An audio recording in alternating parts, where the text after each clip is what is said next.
In today's video, we're going to talk about two new signings for AEW. Very interesting stuff happening here. It's obviously a big news day. Also, Triple H did formally announce his retirement. I just want to give you a quick opinion on that. Also, we got to talk about another talent actually retiring, a former WWE superstar. If you guys want more videos like this, go ahead and subscribe. I'm trying to hit 50,000 by summer 2022. It would be massive if we can achieve that, and I would greatly appreciate it if you did. Now, with that being said, Triple H did announce his retirement. Obviously, when the news dropped that he would be taking a break from WWE and everything, he suffered a cardiac event, and they never really explained what that was.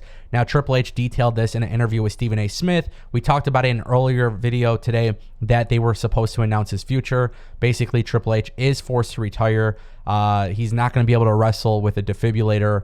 He really goes in depth about the heart failure and a whole bunch of stuff. Viral pneumonia. It's a very, very scary thing, and it's a very serious matter.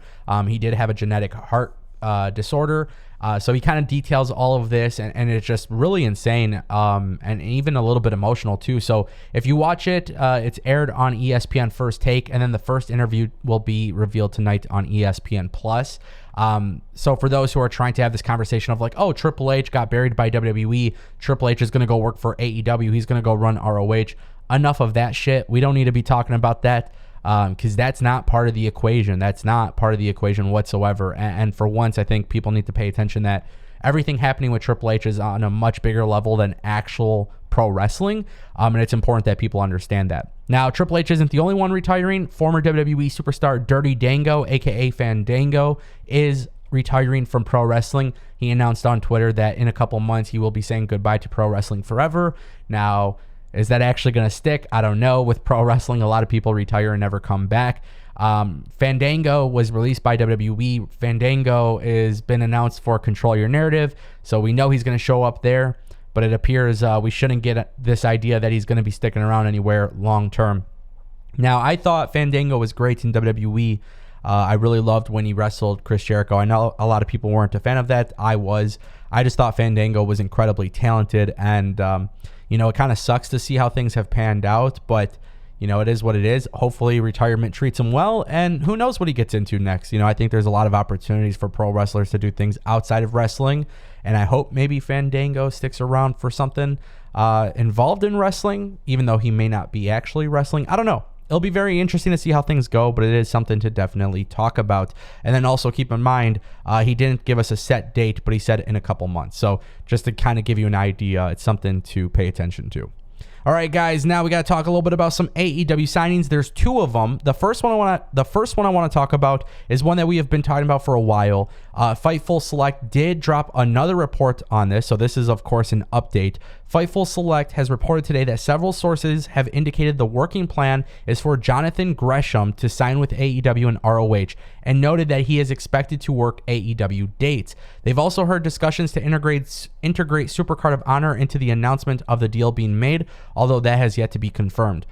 Both sides have been said to be quiet about the situation as the current ROH champion continues to work outside dates. Sources in Impact Wrestling indicated he has not signed a contract with them, and they expected him to be in AEW soon. Now, this obviously makes sense, but there was some sort of news or some sort of reports of Jonathan Gresham working Impact Wrestling Rebellion. Now, with that being said, Gresham versus Bandito is for the title unification. I think this news pretty much spoils that outcome. You never know. Maybe Bandito wins, but I think John Gresham going into this new era of AEW and ROH can be really massive. I'm really curious to see what Tony Khan's plans are, because John Gresham is somebody I think is a very, very talented wrestler. A lot of people, I see mixed reactions about John Gresham, but at the end of the day, I think he's going to fit very well with AEW, very well with ROH.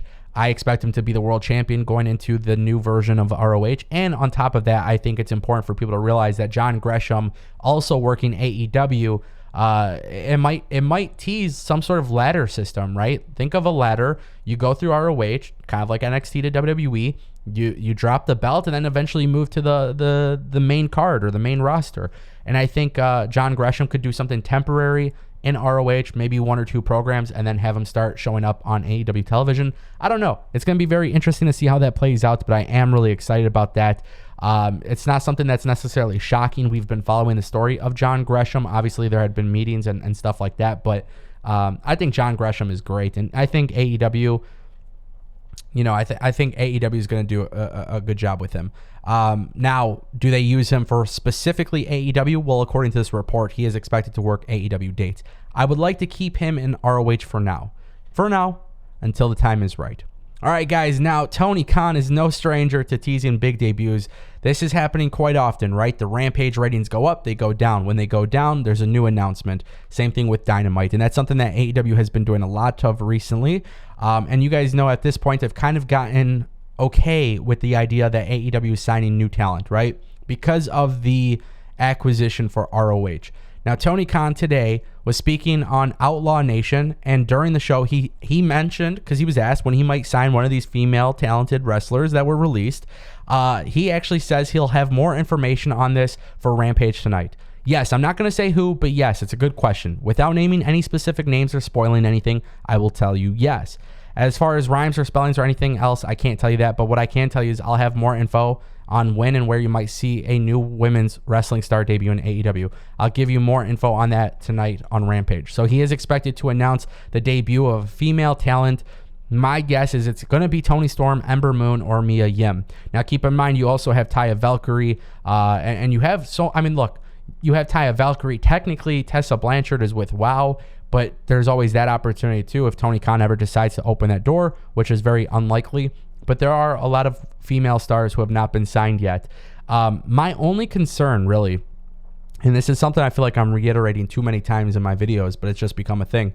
At this point, now that we know he has ROH, his bloated roster is less bloated, which is fine. What I would suggest is maybe AEW, or specifically Tony Khan, doesn't have to keep talking about a surprise signing just to get people to watch the show.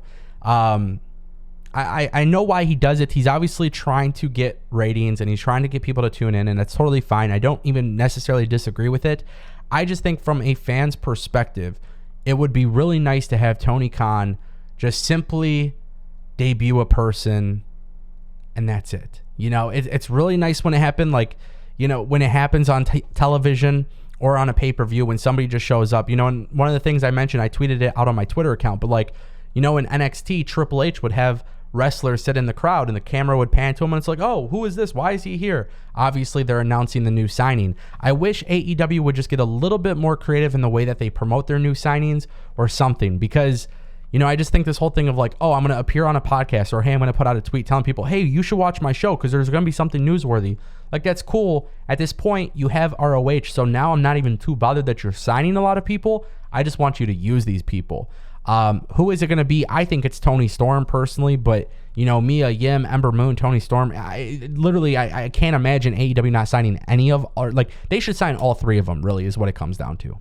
But new signings coming to AEW. Who do you think it is? Let me know in the comment section down below, and I'll see you next time.